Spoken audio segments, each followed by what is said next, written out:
Hello and welcome to CineTube Hindi. Ajay Devgan और अमिताभ बच्चन की new film runway 34 आज थिएटर में आ चुकी है और आज के इस वीडियो में मैं आप लोगों को ये फिल्म पूरी तरह से एक्सप्लेन करने वाला हूँ।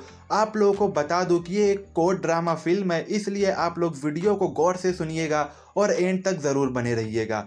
उम्मीद करता हूँ आप लोगों को ये वीडियो बहुत ही ज़्यादा मज़ा आएगा देखने में। तो चलिए शुरू करते हैं आज के ये वीडियो और देखते हैं रनवे 34 की कहानी। लेकिन वीडियो शुरू करने से पहले अगर आप लोग हमारे चैनल पर न्यू हो तो प्लीज़ चैनल को सब्सक्राइब कर दीजिए। So let's start the video और देखते हैं रनवे 34 में क्या हुआ है। फिल्म शुरू होती है और हमें मेन कैरेक्टर को दिखाया जाता है जिनका नाम विक्रांत खन्ना होता है और ये एक कैप्टन होते हैं और बहुत ही मशहूर और एक्सपीरियंस पायलट होते हैं।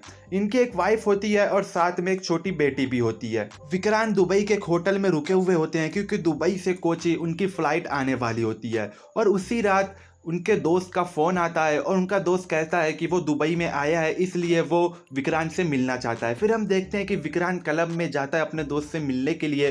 तभी विक्रांत और उसके दोस्त की एक लड़की से मुलाकात होती है जिसका नाम अंजलि होता है। फिर ये तीनों साथ में रात गुजारते हैं, वहीं पर क्लब में ये लोग इंजॉय करते हैं और ढेर सारी शराब भी पीते हैं। फिर क्लब से वापस अपने रूम में विक्रांत आ जाता है और थोड़ा रेस्ट करता है और शाम में उठकर वापस वो एयरपोर्ट पर चला जाता है क्योंकि उसकी दुबई से कोची फ्लाइट होती है। रात भर शराब पीने की वजह से और सही से नींद पूरी ना हो जाने की वजह से विक्रांत की आंख लाल हो जाती है, इसलिए वो अपनी आंख छुपाने के लिए गॉगल पहन लेते हैं। एयरपोर्ट पर विक्रांत की मुलाकात होती है तान्या से जो उनकी को पायलट होती है।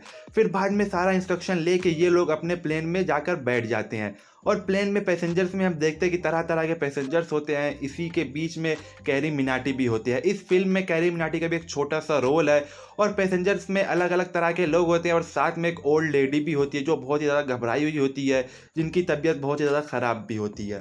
फिर हम देखते हैं कि प्लेन टेक ऑफ हो जाता है और प्लेन टेक ऑफ होने के बाद विक्रांत 20 मिनट के लिए सो जाते हैं क्योंकि उनकी नींद पूरी नहीं होती और वो बहुत ज़्यादा थके हुए भी होते हैं। फिर टेक ऑफ के कुछ घंटे के बाद जब ये लोग इंडिया के अंदर आ जाते हैं और इंडिया में आने के बाद जब ये लोग कोची की तरफ बढ़ते हैं तो हम देखते हैं कि वहाँ का एटमॉस्फेयर बहुत ही ज़्यादा ख़राब हो जाता है। ज़ोर से तूफ़ानी बारिश आ जाती है और बिजली भी चमकने लग जाती है। फिर विक्रांत और तान्या ये लोग एयरपोर्ट के कंट्रोल रूम से कांटेक्ट करते हैं जहां पर इन्हें पता चलता है कि ये लोग कोची में अपने प्लेन को लैंड नहीं कर पाएंगे क्योंकि वहां का एटमॉस्फेयर बहुत ही ज़्यादा ख़राब है और विजिबिलिटी भी बहुत ही ज़्यादा कम है, यानी एयरपोर्ट पर रनवे पर इन्हें कुछ दिखाई नहीं देगा, जिसकी वजह से इनका प्लेन सही से लैंड नहीं हो पाएगा और इनका प्लेन भी क्रैश हो सकता है। फिर यहाँ पर तान्या और विक्रांत के बीच में एक आर्गुमेंट होता है। तान्या कहती है कि इन्हें अपना प्लेन बेंगलोर में लेकर जाना चाहिए लैंड कराने के लिए, लेकिन विक्रांत कहते हैं कि ये लोग बेंगलोर से अच्छा त्रिवेंद्रम में अपने प्लेन को लैंड करा सकते हैं क्योंकि त्रिवेंद्रम नज़दीक भी है और इनके प्लेन का फ्यूल भी कम है और त्रिवेंद्रम लैंड करने पर इनका फ्यूल भी ज़्यादा खर्च नहीं होगा। फिर हम देखते हैं कि थोड़ी सी आर्गुमेंट के बाद तान्या भी बात मान जाती है। फिर ये लोग डबल चेक करने के लिए कंट्रोल रूम से पूछते हैं तो कंट्रोल रूम से इन्हें सेफ्टी मिल जाती है और वो लोग कहते हैं कि ये लोग अपने प्लेन को त्रिवेंद्रम में लैंड करा सकते हैं। और जब जैसे ही ये लोग अपने प्लेन को त्रिवेंद्रम की तरफ मोड़ते हैं तभी उसी समय हम देखते हैं कंट्रोल रूम को पता चलता है कि त्रिवेंद्रम में भी एटमॉस्फेयर बहुत ही ज़्यादा ख़राब हो गया है और वहाँ भी बहुत ही ज़्यादा तूफ़ानी बारिश आ रही है और वहाँ की विजिबिलिटी भी बहुत ही कम हो गई है और यहाँ पर प्लेन लैंड नहीं हो सकता। तो जब ये लोग वापस से विक्रांत और तान्या के प्लेन में कांटेक्ट करते हैं लेकिन तब तक बहुत ही ज़्यादा देर हो चुकी होती है और विक्रांत के पास और कोई रास्ता नहीं होता। वो कहता है कि अब इनके पास इतना फ्यूल नहीं बचा है कि ये लोग कुछ और टाइम के लिए अपने प्लेन को हवा में रोक सके या वापस बेंगलोर जा सके, इसलिए इन्हें किसी भी हालत में त्रिवेंद्रम के रनवे पर प्लेन को लैंड कराना पड़ेगा वरना इनका प्लेन हवा में ही क्रैश हो जाएगा। फिर हम देखते हैं कि इनका फ्यूल कम हो जाता है, इनका फ्यूल ख़त्म होने वाला होता है, लेकिन विक्रांत अपनी सूझबूझ और अपने एक्सपीरियंस के बदौलत अपनी आंख बंद करके उस प्लेन को त्रिवेंद्रम एयरपोर्ट के रनवे 34 पर लैंड करवा देता है। और ये लैंड जब हो जाता है तो हम देखते हैं कि जितनी पैसेंजर्स होते हैं और कंट्रोल रूम की जितनी टीम होती है वो बहुत ज़्यादा खुश होते हैं क्योंकि ये एक इम्पॉसिबल टास्क था। इन लोगों को लगता था कि अब प्लेन क्रैश हो जाएगा और कोई बच नहीं पाएगा, लेकिन विक्रांत की सूझबूझ के बदौलत ये प्लेन एक सक्सेसफुली लैंड हो जाता है और किसी की भी डेथ नहीं होती। लेकिन एरोप्लेन से उतरने के बाद जो ओल्ड लेडी होती है जो ऑलरेडी बीमार होती है उसकी हॉस्पिटल में जाते समय हार्ट अटैक से मौत हो जाती है, जिसका जिम्मेदार उनकी बेटी विक्रांत को मानती है। फिर हम नेक्स्ट सीन में जाते हैं जहां पर हम देखते हैं कि aircraft investigation bureau team Vikrant और तान्या से सवाल पूछते हैं इस पूरे इंसिडेंट के बारे में। फिर ये केस जाता है एयरक्राफ्ट इन्वेस्टिगेशन ब्यूरो कोर्ट में और जिसको लीड कर रहे होते हैं अमिताभ बच्चन और इनका इस फिल्म में नारायण वेदांत नाम होता है। ये काफ़ी ज़्यादा स्ट्रिक्ट होते हैं और इनका बहुत ही ज़्यादा नाम होता है इस पूरे ब्यूरो में। अब इस इंसिडेंट का case aircraft investigation bureau court में चला जाता है और मीनवाइल न्यूज़ चैनल्स पे विक्रांत की बहुत ज़्यादा तारीफ होती है क्योंकि उन्होंने इतनी ज़्यादा समझदारी के ज़रिए 150 पैसेंजर्स की जान बचाई थी और प्लेन को क्रैश होने से बचा लिया था। दोस्तों फिर हम देखते हैं कि कुछ दिन बाद कोर्ट में इनका केस जाता है और यहाँ से हियरिंग स्टार्ट होती है।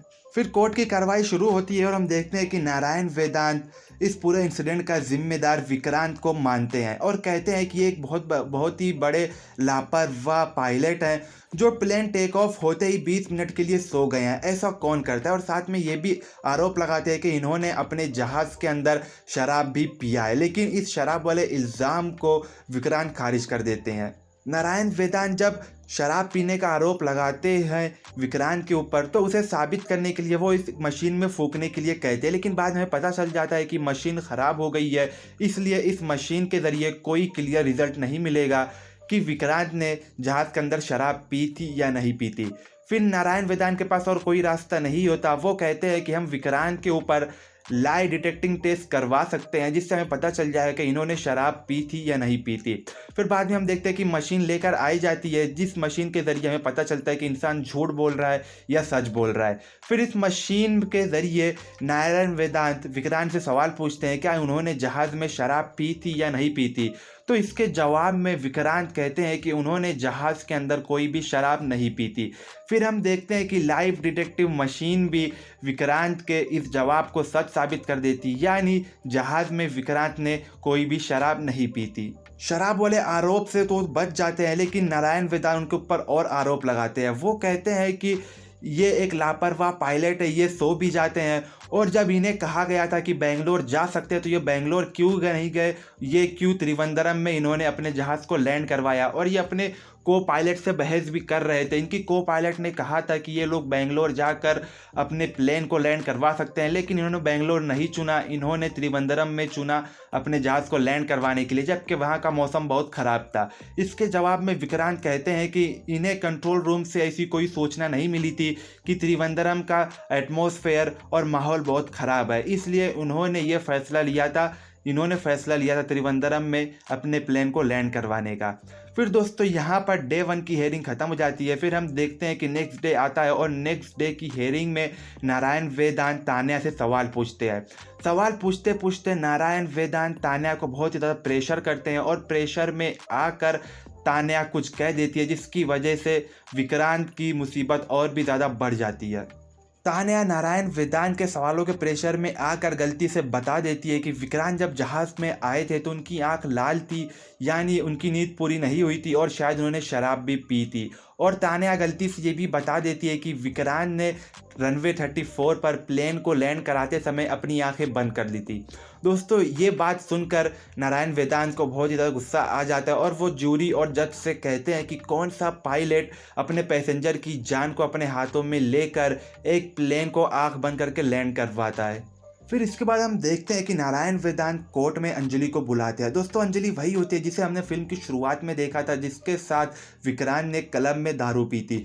दोस्तों यहाँ पर नारायण वेदांत अपना एक पॉइंट क्लियर कर रहे होते हैं। उनका कहना था कि विक्रांत ने टेक ऑफ के कुछ घंटे पहले शराब पी थी जो एयरक्राफ्ट रूल के खिलाफ है, लेकिन इसका जवाब देते हुए विक्रांत कहते हैं कि एयरक्राफ्ट रूल के अनुसार एक पायलट टेक ऑफ के 12 घंटे पहले तक शराब नहीं पी सकता और मैंने इस लड़की अंजलि के साथ टेक ऑफ के 15 घंटे पहले शराब पी थी, यानी मैंने कोई रूल नहीं तोड़ा है। तो दोस्तों यहाँ पर इस आरोप से विक्रांत बच जाते हैं, लेकिन नारायण वेदांत जो आरोप लगाते हैं कि विक्रांत ने आंख बंद करके लैंडिंग करवाई थी, इसका कोई जवाब नहीं दे पाते विक्रांत। फिर हम देखते हैं कि जज यहाँ पर कहते हैं कि आज की ये हेयरिंग ख़त्म हो गई है, कल फिर से कोर्ट रूम में सब आएंगे और कल आखिरी फैसला होगा, यानी कल आखिरी फैसला होगा और कल जज और जूरी ये सुनाएंगे कि विक्रांत का क्या होने वाला है और ये इस केस से बरी होंगे या इन्हें सज़ा मिलेगी। फिर आज की हेयरिंग ख़त्म हो जाती है और हम देखते हैं कि नेक्स्ट डे वापस से कोर्ट रूम में सब लोग आते हैं और दोस्तों ये फैसले वाला दिन होता है। यहाँ पर ज्यूरी और जज विक्रांत से कहते हैं क्या कोई वो आखिरी स्टेटमेंट देना चाहेंगे, तो विक्रांत खड़े होकर कहते हैं कि हाँ, मैं अपना एक आखिरी स्टेटमेंट देना चाहूँगा।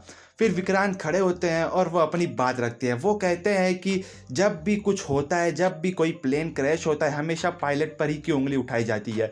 वो कहते हैं कि अगर मौसम ख़राब है या किसी कंट्रोल रूम के किसी ऑफिसर की गलती हुई है, उन पर कोई उंगली नहीं उठाता, हमेशा सवाल उठाया जाता है पायलट के ऊपर। दोस्तों यहाँ पर विक्रांत जूरी और जज और बाकी लोगों को इमोशनली ब्लैकमेल करते हैं या इमोशनली उनसे सिंपैथी लेने की कोशिश करते हैं। यहाँ पर मैं आप लोगों को बता दूं कि विक्रांत सारे आरोपों से तो बच जाते हैं, लेकिन उन पर जो सबसे ज़्यादा गंभीर आरोप होता है वो होता है कि उन्हें आग बंद करके प्लेन को लैंड क्यों करवाया था। तो इसके जवाब में विक्रांत कहते हैं कि वो इस बात को अपने ज़रिए, अपनी ज़ुबान के ज़रिए साबित नहीं कर पाएंगे, वो प्रैक्टिकली करके बताएंगे। फिर हम देखते हैं कि विक्रांत नारायण वेदांत को एक विजुअल 3D प्लेन में लेकर जाते हैं और उस प्लेन के आसपास का एटमॉस्फेयर उसी तरह, यानी उसकी विजिबिलिटी और उसके विंड और एटमॉस्फेयर जिससे बारिश हो रही है, सबको उसी तरह रखा जाता है जैसे जिस दिन उस कोची और त्रिवेंद्रम में था। फिर हम देखते हैं कि दोस्तों उस विजुअल 3D प्लेन में बैठकर विक्रांत अपनी आँख पर पट्टी बांध लेते हैं और अपने बगल में नारायण वेदांत को बिठाते हैं और अपनी आँख बंद करके बिना कुछ देखे, बिना सामने देखे, विक्रांत अपने कैलकुलेशन और अपने मैथ के ज़रिए उस विजुअल 3D प्लेन को एक सही सलामत सेफली लैंड करवा देते हैं। दोस्तों ये सब देखकर नारायण वेदांत समझ जाते हैं कि विक्रांत एक स्किल्ड और एक एक्सपीरियंस पायलट है जो बहुत ही ज़्यादा अच्छे हैं और जिनकी देश में बहुत ज़्यादा ज़रूरत है। फिर बाद में ये सीन ख़त्म हो जाने के बाद हम वापस कोर्ट रूम में आते हैं जहाँ पर जूरी और जज अपना आखिरी फैसला सुनाते हैं और यहाँ पर कहा जाता है कि विक्रांत एक स्किल्ड और एक एक्सपीरियंस पायलट है। उन्होंने अपनी सूझबूझ के ज़रिए 150 यात्रियों की जान बचाई है, लेकिन उन्होंने भी गलती की है। उन्हें आँख बंद करके अपने प्लेन को लैंड नहीं करवाना था। भले ही उनका मैथ और उनका कैलकुलेशन अच्छा हो, लेकिन आँख नहीं बंद करना था। फिर हम देखते हैं कि जूरी वैसे तो इन्हें इस बाइज्जत बरी कर देती है, लेकिन फिर भी इनकी इस गलती की वजह से इनके पायलट वाले लाइसेंस को 3 महीने के लिए रद्द कर दिया जाता है। फिर हम देखते हैं कि कोर्ट रूम के बाहर आने के बाद विक्रांत नारायण वेदांत से हाथ मिलाते हैं और उनसे पूछते हैं कि उन्होंने उनका सिर्फ 3 महीने के लिए ही उनके लाइसेंस को क्यों रद्द करवाया। इसके जवाब में नारायण वेदांत कहते हैं कि ये तुम्हारे लिए एक सबक है क्योंकि तुमने भी गलती की है, तुम्हें आँख बंद करके ऐसे प्लेन को लैंड नहीं करवाना चाहिए। और मैं जानता हूँ कि तुमने गलती की है, लेकिन तुम एक बहुत ही ज़्यादा स्किलफुल और एक एक्सपीरियंस पायलट हो। तुम्हारे से अच्छा कोई पायलट मैंने आज तक नहीं देखा है जो ऐसी सिचुएशन में भी जो प्लेन को सही सलामत लैंड करवा सकता है। इसलिए मैं चाहता हूँ तुम 3 महीने बाद वापस से प्लेन उड़ाओ। फिर हम देखते हैं कि यहाँ पर ये सीन ख़त्म हो जाता है और 3 महीने भी हो जाते हैं। 3 महीने के बाद वापस से विक्रांत को उसके पायलट वाला लाइसेंस मिल जाता है और हम देखते हैं कि विक्रांत वापस से एयरपोर्ट पर जाते हैं और प्लेन उड़ाने के लिए वो रेडी हो जाते हैं। और दोस्तों यहाँ पर ये फिल्म ख़त्म हो जाती है। दोस्तों ये थी रनवे 34 की कहानी। आप लोगों को इस फिल्म की कहानी कैसी लगी प्लीज़ कमेंट में ज़रूर बताना। अगर आप लोगों को ये वीडियो पसंद आया हो तो प्लीज़ वीडियो को लाइक कर देना। अगर आप लोग चैनल पर नहीं हो तो प्लीज़ चैनल को भी सब्सक्राइब कर देना। मिलता हूँ आप लोगों से नेक्स्ट वीडियो में, तब तक के लिए जय हिंद, अलविदा।